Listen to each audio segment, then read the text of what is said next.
আমার নবী রাহমাতুল লিল আলামিন ঘরের দরজাটা খুলে না, বাহিরে সব সাহাবাই কেরাম একত্রিত হয়ে গেছে। সব সাহাবাই কেরাম চোখের পানি ছেড়ে ছেড়ে কাঁদতে কাঁদতে যার যার নবীজি গো, আমরা আপনার সাহাবী, আপনি কাঁদলে আমরা সাহাবীরা সইতে পারি না, আপনি দরওয়াজাটা খুলে দেন, আমরা সাহাবীরা ঘরের ভিতরে আসব। নবীজি ঘরের দরজাটা খুলে দেয় না। আমার আপনার নবী রাহমাতুল লিল আলামিনের সাহাবীরা পরামর্শ করে, এবার তারা বলল, যা ফাতেমারে হাসান হুসাইন রে নিয়ে আয়। হাসান হুসাইন সারা, ফাতেমা সারা নবীজির ঘরের দরজা খোলা যাবে না। হযরত আলী রাদিয়াল্লাহু তাআলা আনহুকে পাঠিয়ে দিলেন ফাতেমার ঘরের দরওয়াজার সামনে দাঁড়াইয়া। আমার আপনার নবীর মেয়ে ফাতেমার ঘরের দরজার সামনে দাঁড়াইয়া আলী রাদিয়াল্লাহু তাআলা তিনি চোখের পানি ছেড়ে ছেড়ে কান্দে আর ডাক দিয়ে বলে, ফাতেমা গো, রহমতের নবী রাহমাতুল লিল আলামিন উম্মতের জন্য তিনি সিজদায় পড়ে কান্দে, তিনি মাথা সিজদা থেকে উঠায় না। ফাতেমা দৌড়ায় পেছনে পেছনে হাসান হুসাইন রাদিয়াল্লাহু তাআলা আনহুমা, এরা দুই ভাইও দৌড়ায়। আমার আপনার নবীর ঘরের দরজার সামনে দাঁড়াইয়া অমনই তখন ফাতেমা ডাক দিছে, আব্বা, এ আব্বা, ঘরের দরজাটা খুলে দিন, আমি ফাতেমা এসে গেছি, ঘরের দরজাটা খুলে দেন। না, ঘরের দরজা খোলে না। আল্লাহর নবীর কলিজা টুকরা নাতি হাসান হুসাইন রাদিয়াল্লাহু তাআলা আনহুমা, এরা দুই ভাই নবীজির ঘরের দরজার সামনে দাঁড়াইয়া দুই চোখের পানি ছেড়ে ছেড়ে কান্দে আর ডাক দে বলে, না না, ও না না, আমি হাসান, আমার ভাই হুসাইন আপনার ঘরের দরজার সামনে দাঁড়ায় গেলাম, ঘরের দরজাটা খুলে দিন। নানা গো, আপনি কাঁদলে আমি হাসান হুসাইন আমরা সইতে পারি না। নবীজি তখনও ঘরের দরজা খুলে না। আমার ভাইয়েরা, বন্ধুরা আমার, আল্লাহ পাক রব্বুল আলামিন আর দেরি করেন নাই। হযরতে জিবরাইল আলাইহিস সালাতু ওয়াস সালামকে আল্লাহ রব্বুল আলামিন ডাক দিয়ে বললেন, জিবরাইল যাও যাও, আমার নবীর কাছে যাও, নবীর কাছে যাইয়া আমার সালাম বলো, নবীকে বলো নবীর উম্মতের জন্য নবী আর কানতে হবে না।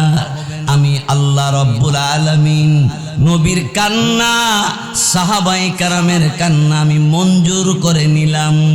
নবীকে বলো, নবীর উম্মত যদি মরণের 1 বছর আগে তওবা করে, তাহলে আমি আল্লাহ তার পেছনের সব গুনাহ মাফ করে দিব।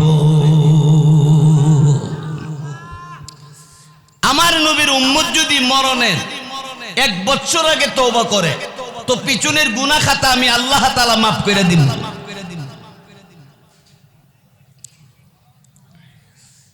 আমার ভাইয়ের, এবার জিবরাইল আলাইহিস সালাতু ওয়াস সালাম তিনি এসে উপস্থিত হইয়া আমার আপনার নবীর কাছে উপস্থিত হইয়া ডাক দিয়ে বললেন, নবী গো, আর আপনার কাঁদতে হবে না। আল্লাহ রব্বুল আলামিন জানাই দিয়েছে, আপনার উম্মত যদি মরণের 1 বছর আগে তওবা করে, আল্লাহ রব্বুল আলামিন তার পেছনের গুনাহ খাতা মাফ করিয়া দিবে। আল্লাহর নবীর কাছে বলার পরে আপনার আমার নবী অমনই তখন ডাক দিয়ে বললেন, জিবরাইল রে, না না, 1 বছর অনেক লম্বা সময়, না আমি মানি না। 1 বছরের ভিতরে আমার উম্মত যদি গুনাহ করে ফেলে, গুনার কারণে জাহান্নামের মধ্যে যাবে, আমার উম্মত জাহান্নামের আগুন সইতে পারবে না। না না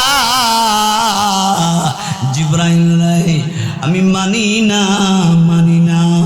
আল্লাহ রব্বুল আলামিনের কাছে জিবরাইল আবার গেলেন, ওগো আল্লাহ, আপনার বন্ধু 1 বছরের কথা মানে না। আল্লাহ রব্বুল আলামিন অমনি ডাক দিয়ে বললেন, কি রে জিবরাইল রে, যাও যাও, আমার নবীকে বলো, নবীর উম্মতে যদি মরণের 6 মাস আগে তওবা করে, আমি আল্লাহ রব্বুল আলামিন তার পেছনের গুনাহ খাতা মাফ করিয়া দিব। জিবরাইল আলাইহিস সালাতু ওয়াস সালাম এসে আল্লাহর নবী, রহমতের নবী, রাহমাতুল লিল আলামিনের কাছে এসে উপস্থিত হইয়া ডাক দিয়ে বললেন, ওগো নবীজি, আর কাঁদতে হবে না। আপনার উম্মত যদি মরণের 6 মাস আগে তওবা করে, আল্লাহ রব্বুল আলামিন আপনার উম্মতের পেছনের গুনাহ খাতা মাফ করিয়া দিবে। আমার আপনার নবী রাহমাতুল লিল আলামিন ডাক দিয়ে বললেন, এরে জিবরাইল রে, না 6 মাস অনেক লম্বা সময়, না আমি মানি না। আমার আল্লাহকে বলো আমার উম্মতের প্রতি আরো দয়া করার জন্যে।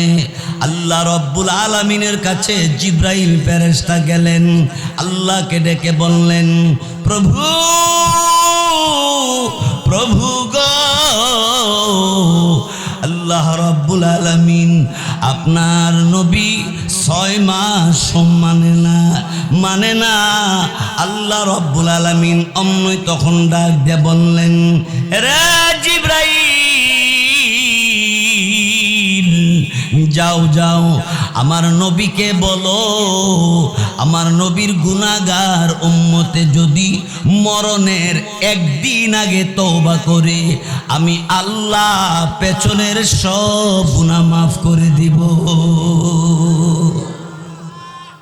নবী উম্মতের জন্য কাঁদতেছে। আম্মা জানা আয়েশা সিদ্দিকা বলে, পৃথিবীর মানুষেরা নবীর সাজদার মধ্যে পড়ে উম্মতি উম্মতি বলে তিনি কাঁদতে কাঁদতে জার জার হইয়া খাবার দাবার খায় না। আল্লাহুম্মা রব্বি উম্মতি